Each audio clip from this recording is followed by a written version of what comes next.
She directs state and local advocacy efforts on sentence reform, voting rights, and eliminating racial disparities in the criminal justice system. Nicole was also the former director of the Texas ACO's Prison and Jail Accountability Project. She advocated in the Texas legislature to promote felony enfranchisement reforms, to eliminate prison rape, and to improve prison medical care.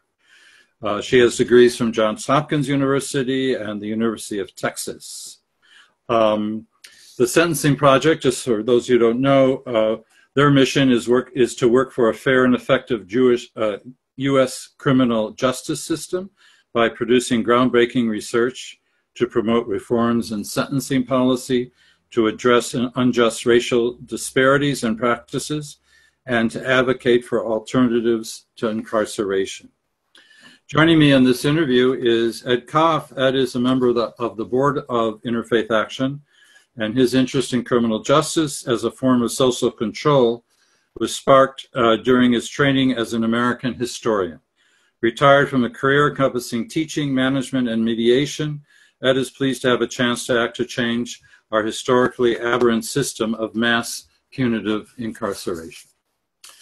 So, turning now to Nicole, I guess just a little personal information. Where did you grow up, Nicole? And I guess let's start with that. Sure. I grew up in Houston, Texas, and it's because of where I grew up is why I got interested in criminal justice issues and mass incarceration in particular. I'm a kid of the 90s, and about the time when I got into my late teens, early 20s, a lot of the young men who I grew up with either had picked up cases, had spent time in juvenile hall, or were cycling in and out of jail in Harris County, where Houston is located. Mm-hmm. So my experience at the time informed my interest and made me curious about what the causes of mass incarceration were that were leading to so many of the folks that I knew getting caught up in the system. I thought at the time that if they had come down with a disease and illness, that it would be a public health issue. Turns out my intuition around that underlied sort of an entire sort of school of thought, in part when it comes to parts of the criminal justice system. So that's what inspired my thinking, and where I grew up around Houston. So your bio states that in your present position, you manage advocacy for sentencing reform, voting rights, and eliminating racial disparities. Which of these areas are you most passionate about in your efforts to reform the criminal justice system, and why? Well, I mean, I think it varies from experience to experience, particularly when I'm engaging directly with local advocates, or when there's a new victory. So I can't say that at any one time there's things that I'm more passionate about one topic than the other. I was very passionate and continue to be last week when in the district, the DC Council expanded the franchise to people in prison.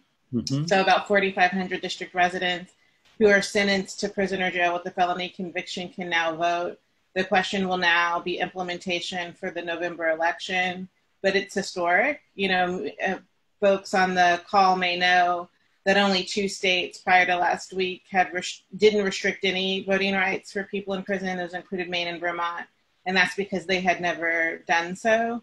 So the idea that now the district has expanded voting rights to people in prison is very historic. So I was incredibly excited and passionate about that, very proud to have worked on that. Mm-hmm. But also very proud to contribute to sentencing reform. So proud of the work that the Sentencing Project does and my contribution to that. Proud when we publish reports and those reports inspire thinking that might lead to legislative reform or some change in practice.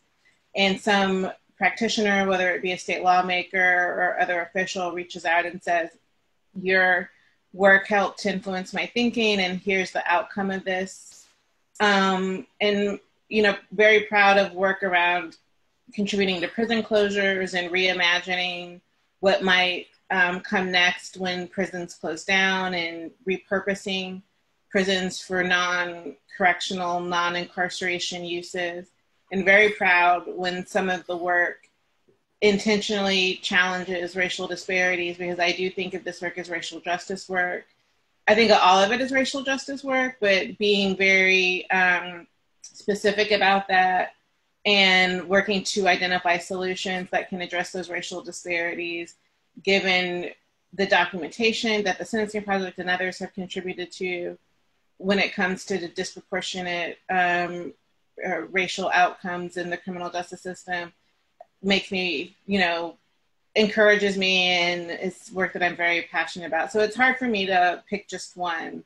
But I would say most recently, very excited about that vote in the DC Council that expands the franchise to people in prison.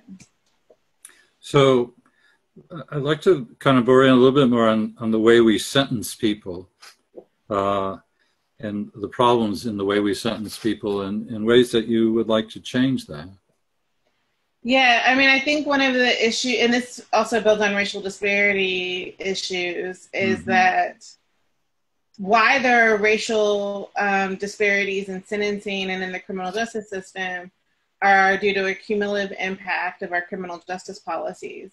So since the early 80s, American residents have had a higher chance of coming in contact with the police. Those are most felt in cities, and in cities are disproportionately represented by Black and Latino residents. And so because residents in cities are more likely to come in contact with the police, they're more likely to be arrested. Once arrested, they're more likely to be charged with the crime. And once charged with the crime, they're more likely to go to prison. And then those cumulative effects continue to build. The United States has a very excessive sentencing system. And the work that I am passionate about at the Sentencing Project is that we work to address that and amplify the causes that contribute and reinforce how punitive the United States is, and then call for alternatives or ways to recalibrate or address the punitiveness. When mass incarceration started in the early 70s, it was true that happened in the context of an increase in violent crime. But violent crime wasn't just a reality in the United States. There was also changes in violent crime in Germany and Finland and other parts of Western Europe in the 70s. And those nations did not respond to increases in violent crime with the same level of punitiveness that the United States did. In Germany, lawmakers responded by holding their prison rates flat. In Finland, lawmakers responded by dramatically reducing their prison rates, and they did so by investing in social services infrastructure, like expanding access to early childhood education. Their criminal justice systems are oriented much differently than the United States is. So in the United States, probation and parole officers are trained like law enforcement officials, and they're almost an extension of policing. In Germany, probation and parole officers have a background of social work, and the way that their positions are oriented are towards case management, community-based case management, as opposed to an extension of law enforcement where they're supervising people in the community with the goal of preventing bad behavior that might lead to reincarceration. So to address the sentencing is to highlight what alternatives could look like and why the United States is so punitive in its approach. So it's very encouraging that we're at a moment that there's more and more voices talking about alternatives to incarceration, particularly when it comes to low-level offenses. But in reality, the excessiveness in the United States is even for violent offenses. And at the Sentencing Project, we launched a campaign in late 2018 to end life imprisonment, because we know that in order to really address mass incarceration, we can't do so without addressing the excessive sentences that can lead to life without parole and life in prison. And so when we talk about sentencing reform, we hope, and we're working to address all of it, not just for low-level offenses, but also for violent offenses as well. I think Ed will ask another question here. Or, Nicole, as you know, IAHR focuses its attention, as Chuck mentioned, on solitary confinement, which deals with the experience once one is incarcerated. I wanted to ask you, to what extent do you think solitary confinement is related to the broader issues of prison reform? How central is it to what we should be tackling? Well, I think it's definitely connected.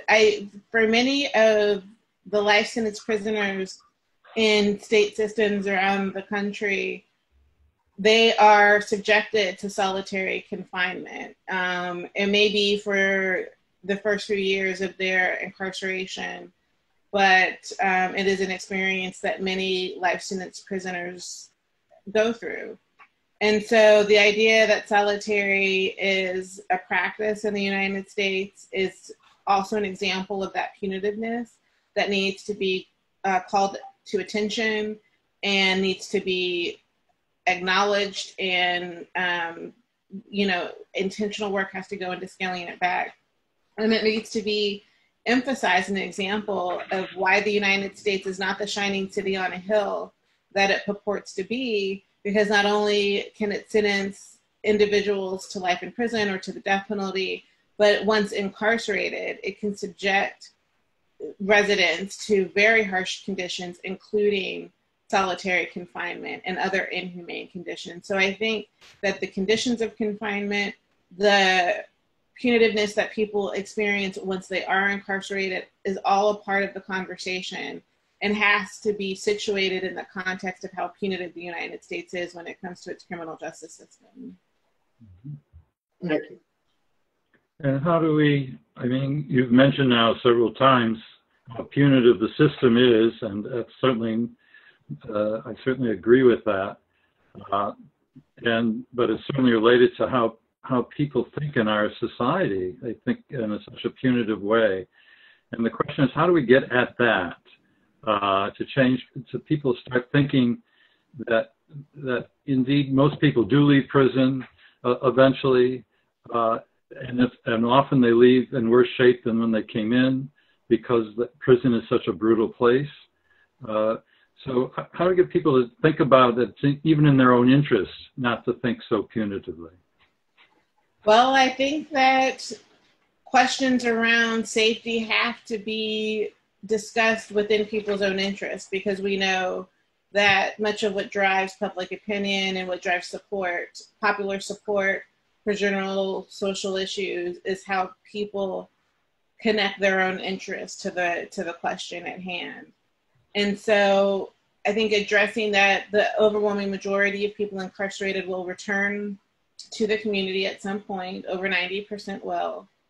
And that prison changes people, we know this. And while the general public may believe that prison shouldn't be nice, or they should, they have assumptions about what prison is and should be, that when people return home, they will be changed. And we want to ensure that they're at least restored to some extent, even though I think that that's very challenging given the way the United States prison system is. So I think raising that is one way to connect to the general public's personal interest, and hopefully building out empathy for, to challenge the punitiveness of the system, not just related to excessive sentencing, but also related to solitary confinement and the harsh conditions of confinement. And then I think the personal stories of people who are confined in identifying a way to share those narratives out can help to build that empathy.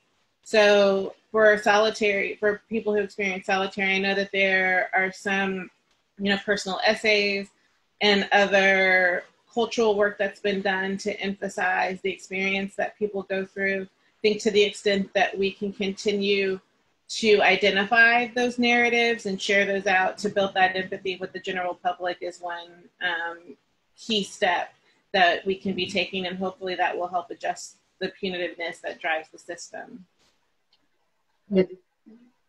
Nicole, I want to put the issue of racism on the table. The population of our prison system and the criminal justice system is very skewed racially and economically, of course. And is that an obstacle to achieving the kind of change in frame of mind on the part of the general public that you describe? I think racism is a challenge. I don't think that we have to solve racism in order to end mass incarceration. What I think is important, particularly given the moment that the country is now working through, is that practitioners and stakeholders acknowledge the structural bias and the underlying structural racism that informs the system and that contributes to disparate outcomes in the system. And should understand how their own bias, particularly if they're in a point, if they have decision-making authority, how their own bias can influence those racially disparate outcomes and is informed by a racist country and a racist history. They don't have to commit to being an anti-racist, although that would be nice. That would be a key part of how individuals in the system can challenge racism and can take personal responsibility for addressing it. But again, I don't think that racism has to end in order to effectively challenge a mass incarceration and to hopefully reduce, if not outright undo, the racial disparities that pervade the system. What I think has to happen is to acknowledge that there are underlying structures that reinforce racially disparate outcomes. In sentencing, in proposed sentencing laws, we have a practice that we support called racial impact statements. The initial audience for that would be lawmakers. So lawmakers would consider racially disparate outcomes in proposed sentencing laws as they deliberate proposed legislation. A key example of this was back in the mid-'80s when at the federal level, the crack powder cocaine disparity was adopted.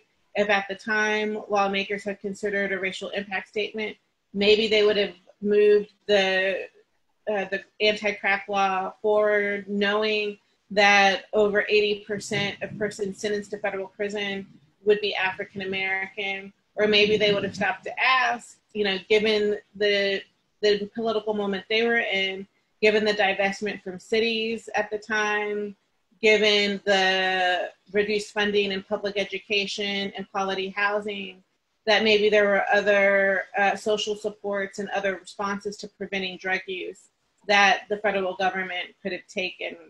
And similar examples are at the state level, where state lawmakers, if and when they have racial impact statements, could deliberate and would hopefully inform their decision-making to counter any racial disparities that are projected as a result of the proposed sentencing laws.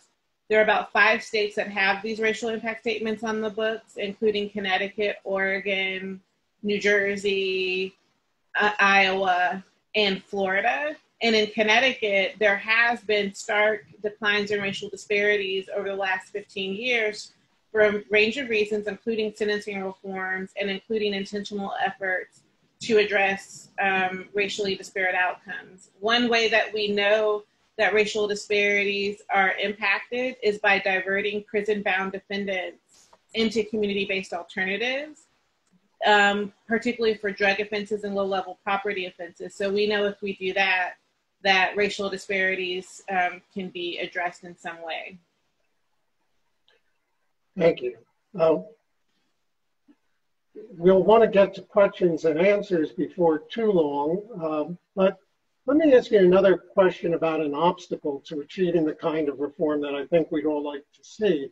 Many people believe to follow the kinds of models you described in Germany or in Finland, to try to actually work with people and improve their lives and their capacity to live in the community, it's going to require an enormous amounts of money. How can you address that concern that an alternative model would increase the demands on society for dealing with crime? Well, I would say that the United States does spend an enormous amount of money on a range of social infrastructure, including the military and law enforcement. And so one way to reprioritize resources towards alternative infrastructure that would hopefully prevent crime, if not respond to crime in a less punitive way, is by working to reduce the number of people who are incarcerated and then leveraging the avoidance of spending on prison beds and incarceration into other forms of social infrastructure that can support prevention, not just initial contact with the criminal justice system, but additional contact with the criminal justice system for justice-involved residents who might be on probation or parole. There are many studies that reinforce certain investments in social infrastructure can reduce contact with law enforcement through a reduction of arrests and through a reduction of jail and prison admissions.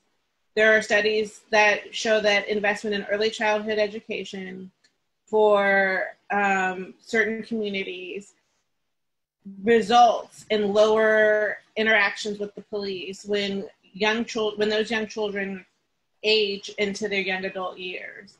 There are studies dating back to the 1970s that document that. There are studies that show that investments in therapeutic interventions for at-risk youth, for individual therapy and for family-based therapy that sets new family norms, that builds out a family network, not just for the parents and the child, the at-risk child, but also the broader community who can help shape that child. It might be other adults in that child's life who, either a pastor or a teacher or a neighbor. There are studies that document how those interventions can reduce future offending for juveniles, for youth who are at risk of future justice involvement.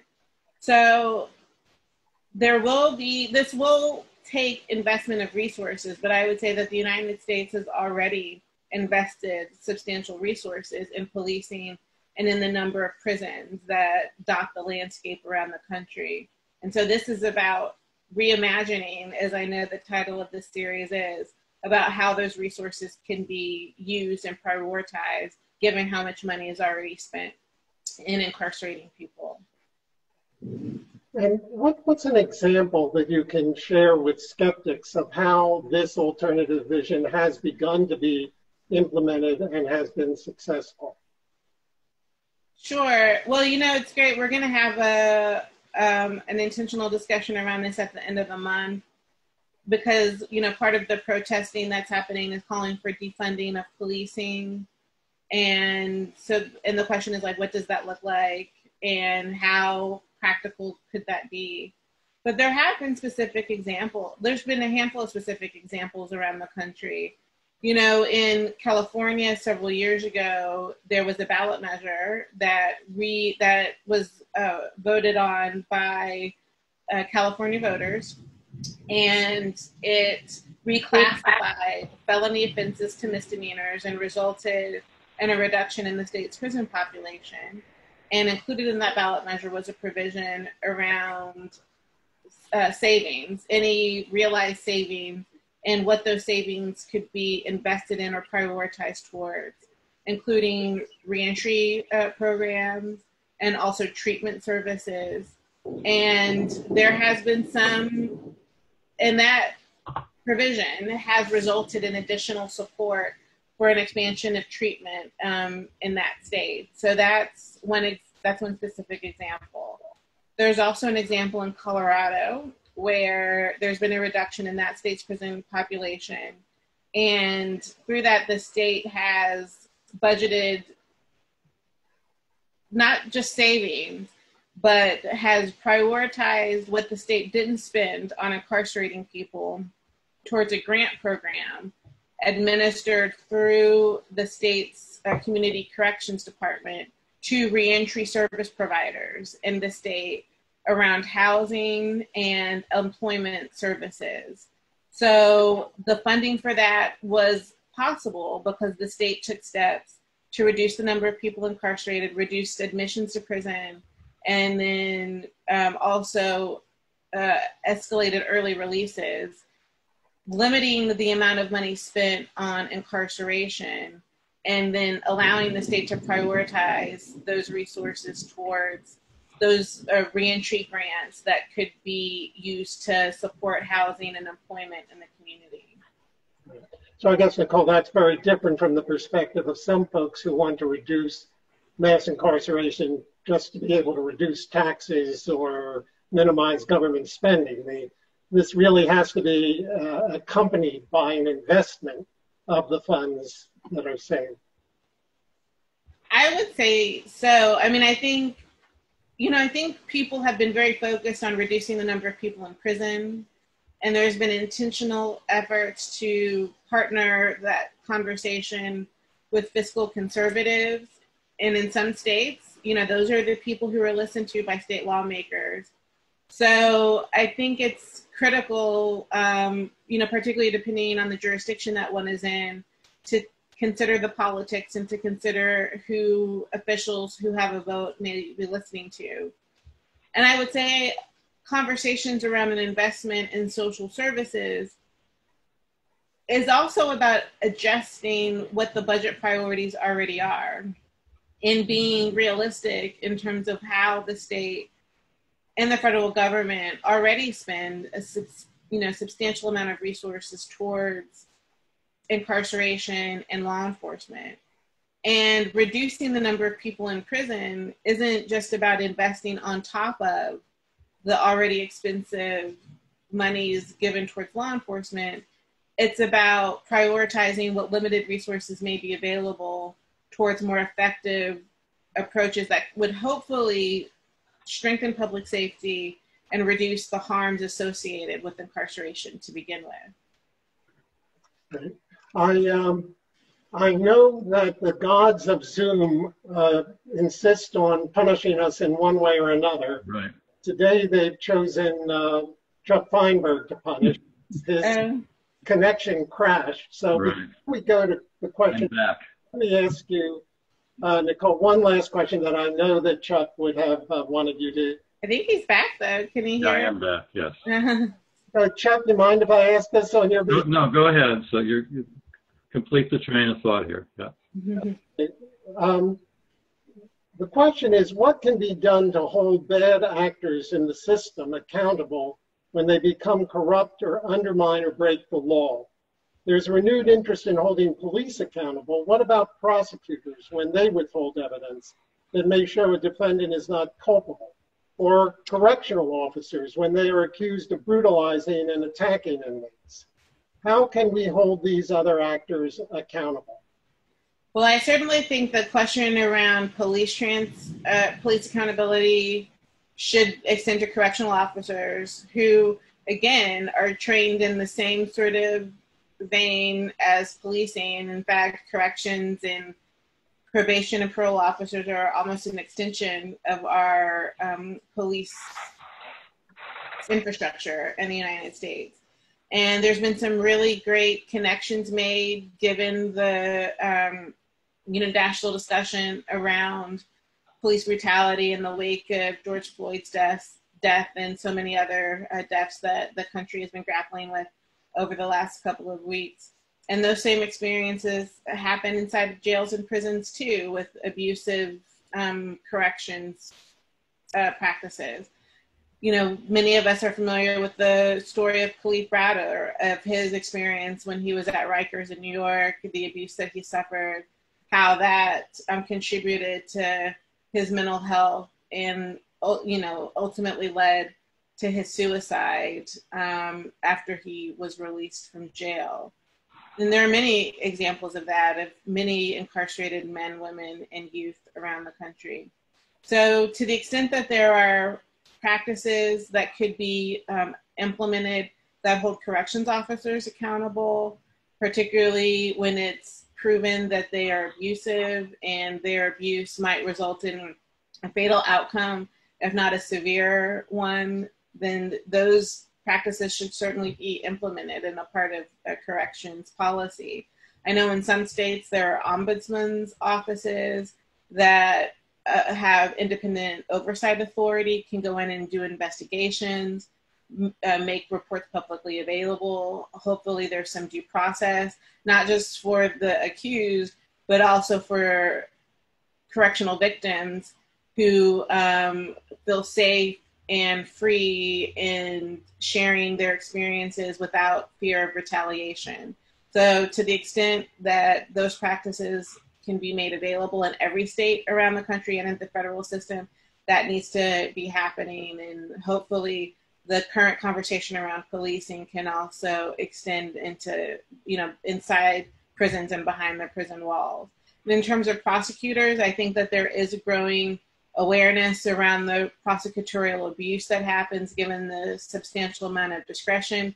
They have their use of power in overcharging defendants with the goal of getting some imprisonment or some jail time as a result of their authority. And prosecutorial discretion in part explains how and why the system is so punitive, because every state and the federal code are very complex. There are criminal statutes that overlap.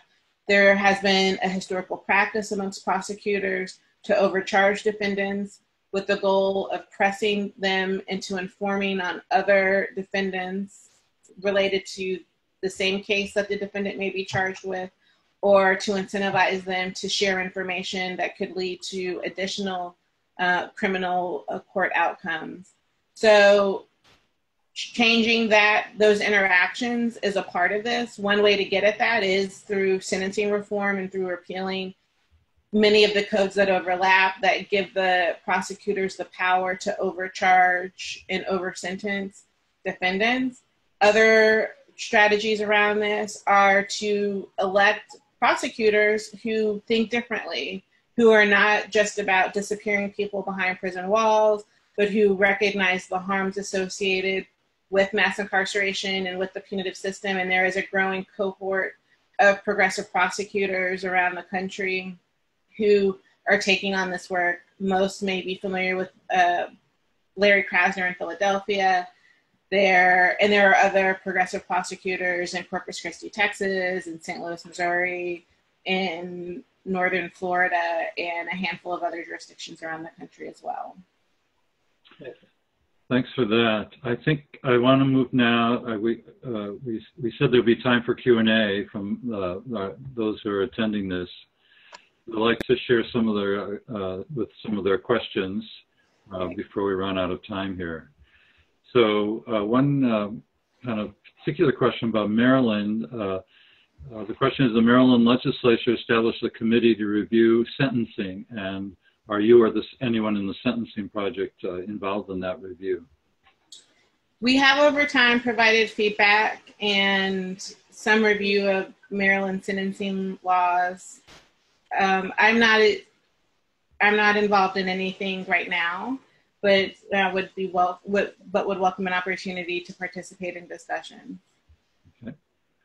Another question is, can you talk about the overlapping oppression and reforms in mental health courts and involuntary psychiatric detentions? Will criminal justice reforms unintentionally push more people into mental health lockups? It shouldn't. Yeah. Criminal justice reform should not unintentionally push more people into poor mental health outcomes.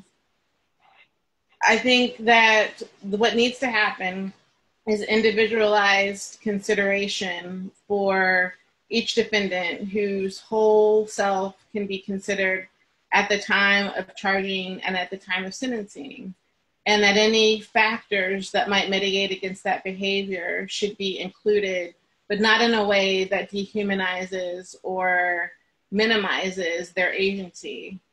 And so I think general conversations around there being, around how underlying mental health issues might contribute to someone's justice involvement are helpful, but it shouldn't be at the expense of their liberty and their ability for the system and for criminal justice practitioners to consider them beyond the worst thing that they may have ever done that led to that criminal court interaction. So I would hope that criminal justice reforms don't reinforce the stigma associated with mental health or any sort of underlying mental health diagnosis. And it's about building out alternatives that are humane and recognize the full humanity of everyone, including people who may be living with the diagnosis. Right. Another question is, how can we more effectively publicize evaluations of alternatives to incarceration programs to minimize and counter the public backlash when the very few offenders fail those opportunities in high-profile ways? I think that there's a lot of Willie work. Horton question, I think. I'm sorry, I missed what you just said because I think that's the Willie Horton question, basically. Yeah. So I think it's challenging because I think that there is recidivism. You know, people will return to prison, and it's often a function of the age crime curve. Most people do age out of crime. So when they're in the midst of their crime-prone years, if they've already been justice involved, there's a high likelihood that they may have additional contact with the system.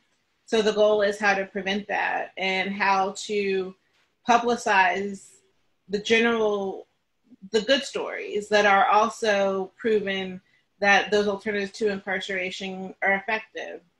I think what can make the nightly news and what had made the nightly news in the 80s and the 90s, also reinforcing that punitiveness, were the bad stories like Willie Horton and like so many others.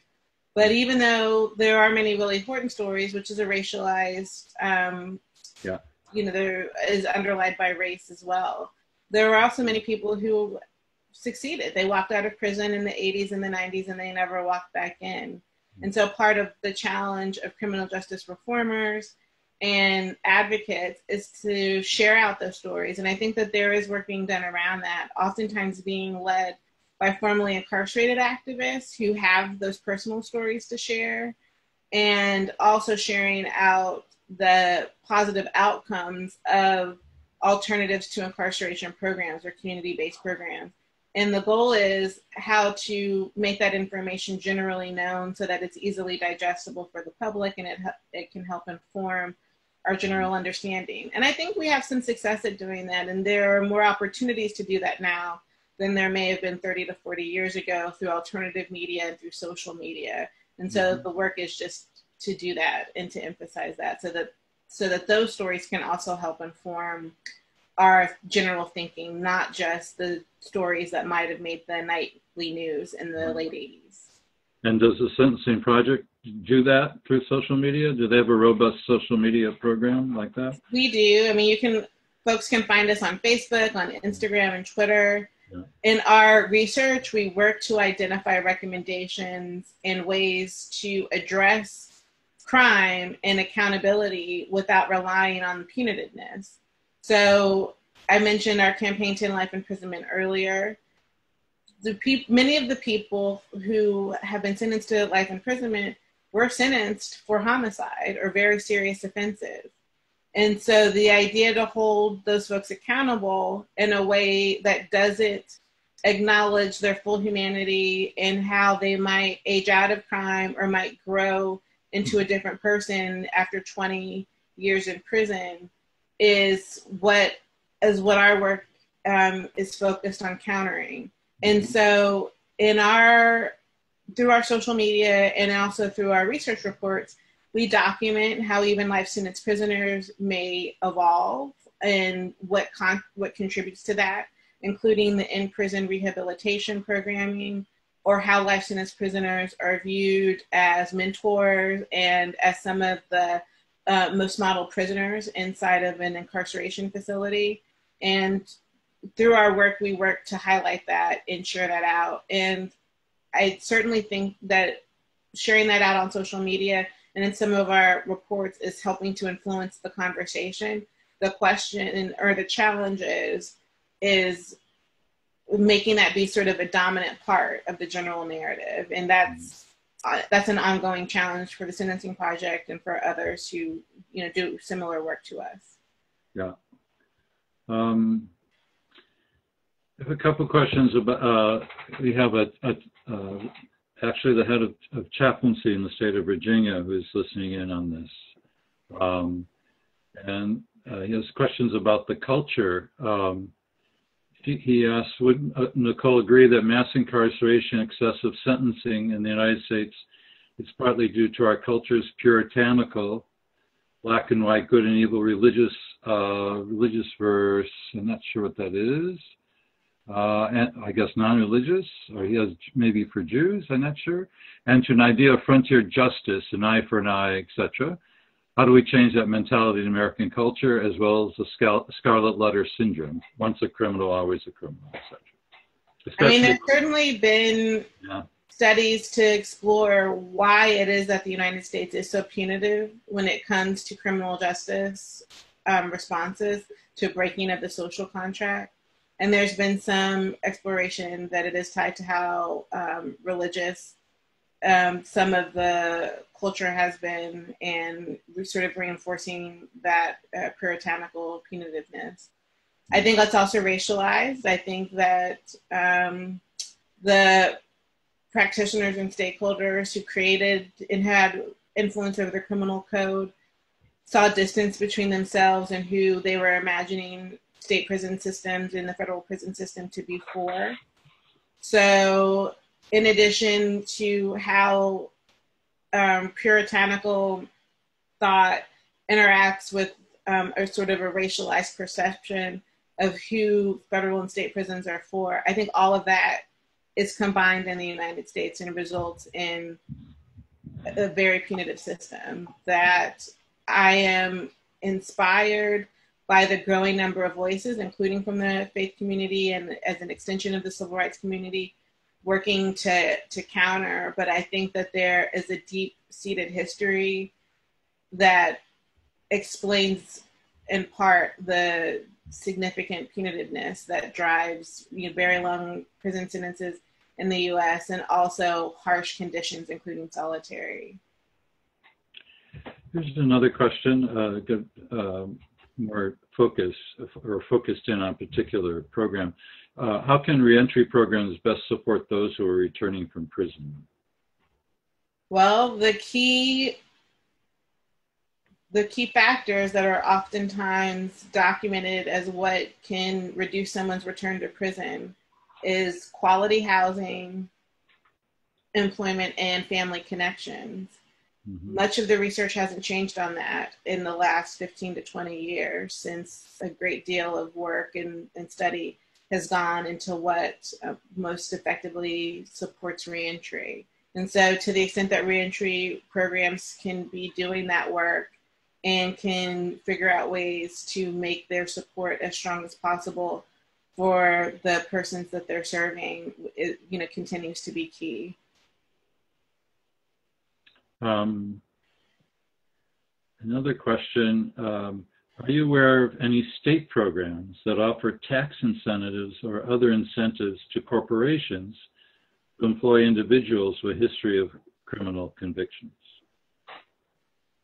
There are state programs. I think that there are a handful of states, although I would have to get a listing, that have implemented state-level tax incentives programs building on what the federal government has had in place for several years, that employers can benefit from tax credits if they can document that they've hired certain categories of employees, of which returning citizens would be one. And I think that there are other categories of employees. So the way that employers would benefit is through tax credits that they would be eligible for in a given tax year. And I know that there's a handful of states where there's been successful partnerships with the business community and driving policy related to reentry. I believe Texas is one that incentivizes employers to hire returning citizens and incentivizes that through tax credits.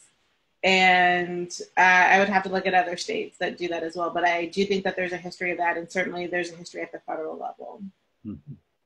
So that could be a promising road for reform too, and that to expand that, make it more universal. Yeah, I do think the work though needs to be on preventing people from getting arrested to begin with, and getting criminal records to begin with, because once people have a criminal record, until there's some substantial change in the way people are treated with criminal records, the stigma is still there.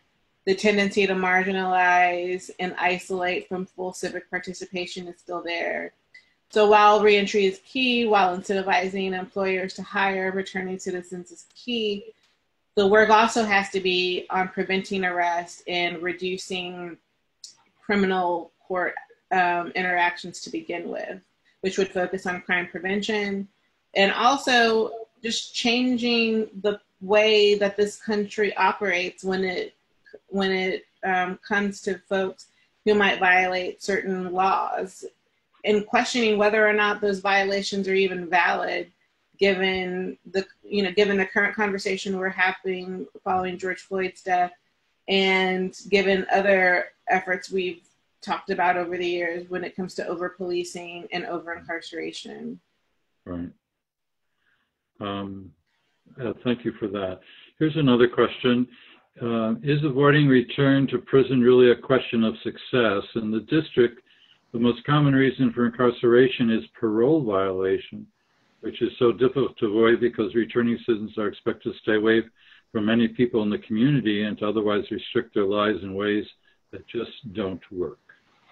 Well, this was my point around how parole officers are oriented in the United States as compared to other Western countries, where in Germany, parole officers are trained and operate more like community-based case managers and have a training in social work, whereas in the United States, including the district, parole officers are an extension of law enforcement and are trying to catch their supervisees into doing bad things. Mm-hmm. So I think that needs to change. I think the entire way that supervision is oriented in the United States needs to change, because nationally, 20% of prison admissions on any given year are due to technical violations. And as your questioner asked, and other people on the call may realize, most of those technical violations are not for new crimes. They're for a range of behavior that is not illegal, but subjects people who are on supervision to reincarceration because their constitutional rights are minimized while they're on incarceration.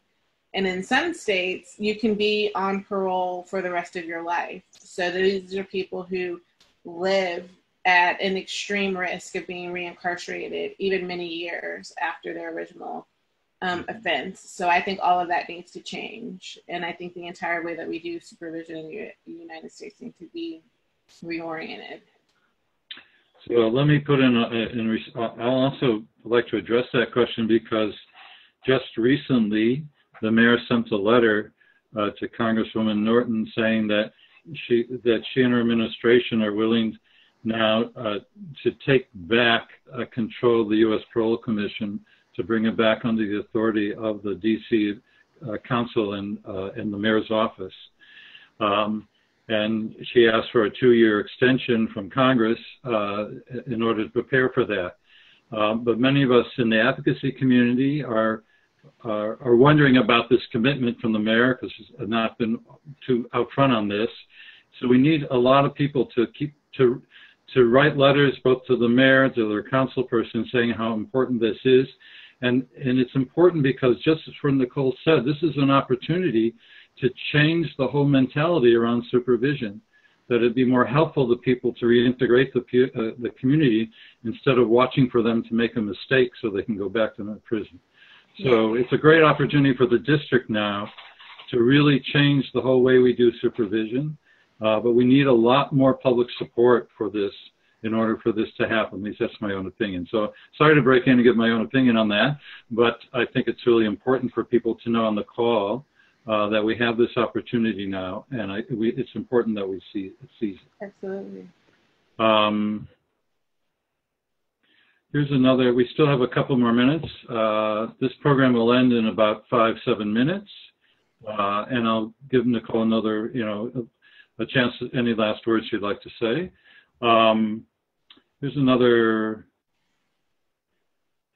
Here's a suggestion, your reaction to this. Because of long punishment for having a criminal record, that I assume when you read the way that's held against people after the release, the way to encourage positive reentry, make criminal records private, just like health records, which are most likely connected.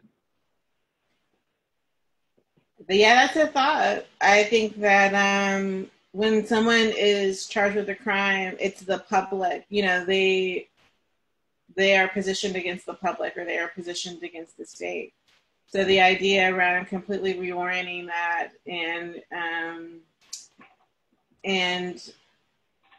in shifting it to some level of privacy is a thought, and perhaps should be tried in a jurisdiction that could implement that.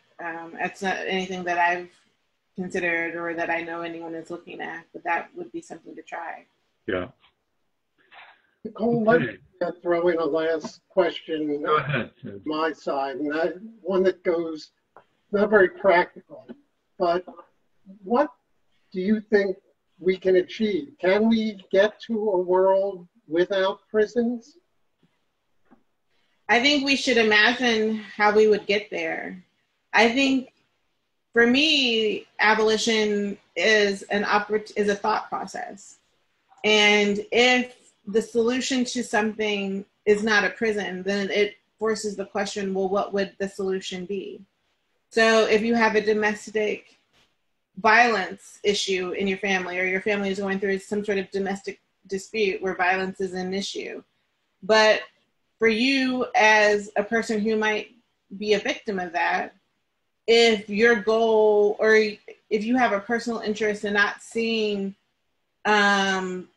arrest and perhaps jail or prison as an outcome for your family member, then that creates a context in which you're seeking out other solutions that don't require calling the police or don't require going into court. Now, that may not always be possible. People may be under very intense violence, maybe, be at risk of very intense violence. And nobody should try out an alternative to incarceration that might put them at risk of violence. But I think the question of, can we get to a world without prisons, forces people to think through the question and forces people to be curious around, well, what other solutions are there to this social problem that don't rely on policing and don't rely on incarceration? And there's a range of social problems that could benefit from having that level of curiosity. For example, how we treat children in schools who are acting out. The school to pipeline policy was driven by zero tolerance policies in the 90s that led to graffiti and vandalism, leading to juvenile arrests and resulting in juvenile out-of-home placements.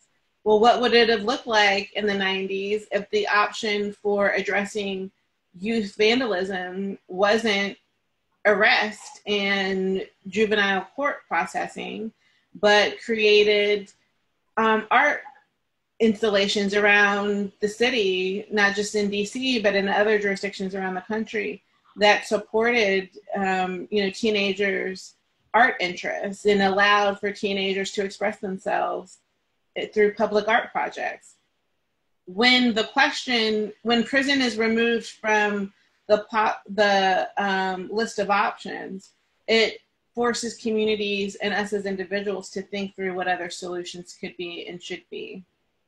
Right. Thank you. I'm going to keep that answer in mind. Yeah. Okay. Do you have any final things? Anything else that you would like to say to our audience before we wrap up here? Just that, we are sort of in the midst of a social experiment right now, aren't we? With COVID-19, and when the pandemic first started happening, jail was taken off the table in many jurisdictions around the country.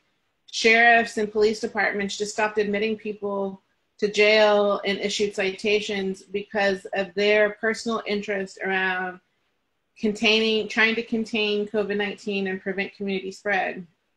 So when there's enough of a problem, new thinking and new options become possible and have become possible within this year, despite the many challenges that we're going through as a community, as a general community, and that we're going through for folks who are inside because of the threat of COVID-19 once it gets inside of a jail or prison. But I just say that what this country has gone through over the last couple of months, despite a general failure in leadership on a lot of different levels, has created new ways of doing things. And I think that, we're in a moment where we should try everything, including when it comes to the criminal justice system. And the lessons we'll learn from 2020 can hopefully inform reform conversations going forward, including complete alternatives to incarceration and hopefully also to the punitive conditions that people experience while inside. Well, thank you so much. I really appreciate all your comments today. It was very informative for me, and I'm sure it was for our audience. And I want to thank you for taking the time to do this. It's a great blessing for all of us that you spend an hour with us. And I want to thank Ed Koff for joining me and rescuing me after my computer crash. And so I learned an important lesson: always have a partner doing this. Well, and thank you both for having me and inviting me to join you this morning. Okay, so we're going to sign off now, and I appreciate everyone who participated and listened to this webinar, and to also those of you who raised the questions that you did. Thank you all. So I want to wish everyone a good weekend. I wish everyone to stay well and to stay safe. Thank you. Yeah.